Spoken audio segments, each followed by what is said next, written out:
네, 조국혁신당 정책위의장 차규근입니다.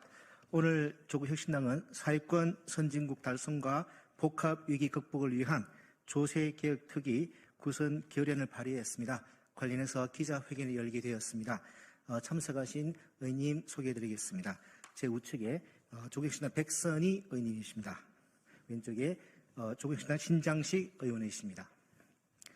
그럼 기자회견문 열도록 하겠습니다. 최근 국회 일각에서 때 아닌 감세 경쟁이 벌어지고 있습니다. 지난 2년간 무려 87조 2천억 원에 달하는 세수 부족 사태가 벌어졌고 올해도 세수 부족 상황이 벌어질 것으로 전망되고 있다는 점을 감안하면 지금 감세 경쟁을 벌이는 것은 매우 부적절한 일입니다. 물론 소득세나 상속세나 개별 구체적인 내용을 보면 개선이 필요한 부분도 있을 수 있습니다. 그러나 강론에 빠져 세금을 깎아주게 되면 전체적으로는 그렇지 않아도 취약해진 재정 기반이 더욱 약화되고 말 것입니다.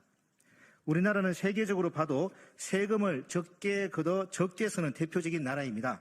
2022년 기준 조세 부담률은 23.8%로 G7 국가 평균 26.3%는 물론이고 OECD 국가 평균 25.2%에도 못 미칩니다.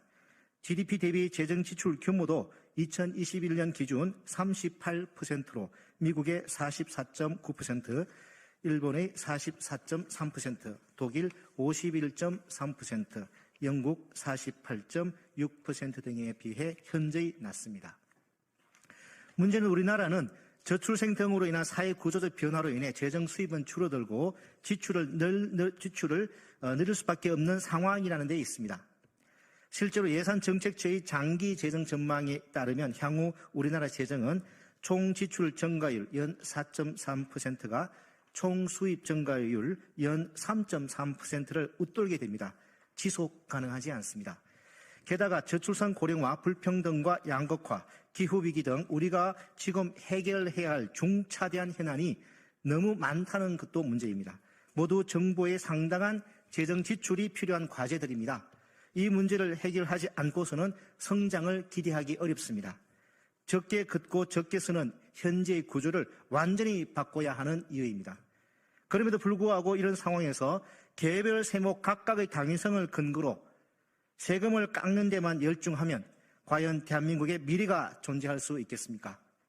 나무만 보다가 숲을 놓치는 것이 아니겠습니까?